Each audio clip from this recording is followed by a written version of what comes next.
Assistant superintendent police Syeda Shehrbano Naqvi पिया घर सुधार गईं, जिसकी तस्वीर और वीडियोज़ सोशल मीडिया पर वायरल हो रही हैं। रवां बरस 25 फरवरी को लाहौर के इलाके इचरा में अरबी हरूफ से मुज़य्यन लिबास पहन कर आने वाली खातून को SDPO गुलबर्ग लाहौर ASP शहरबानो नकवी ने अपनी जान खतरे में डालते हुए मुश्तइल हुजूम से बहिफाजत बचाया। इसके बाद शहरबानो सोशल मीडिया पर मौज़ूआ बहस रहीं। अब हाल ही में उनकी शादी की तकरीबात हुई, जिसकी तस्वीर सोशल मीडिया की जीनत बनी हुई है। शहरबानो की शादी अश्तर नकवी नामी शख्स से हुई है। उनकी मेहंदी की तस्वीर फोटोग्राफर ने शेयर की और साथ ही मेकअप आर्टिस्ट ने भी खातून पुलिस अफसर की वीडियोज़ पोस्ट की। शहरबानो ने मेहंदी पर डिज़ाइनर मोहसिन नवीद रांझा का शरीरा ज़ेब तन किया, जो कि पीले रंग का था। इसके अलावा अपनी बारात पर ASP शहरबानो सुर्ख रंग के अरूसी लिबास में नजर आए।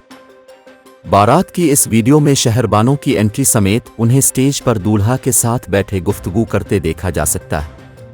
मीडिया रिपोर्ट्स के मुताबिक शहरबानो की मेहंदी और शादी की तकरीबात लाहौर में मुनक़िद हुई, जबकि उनके वलीमे की तकरीब 28 अप्रैल को हुई।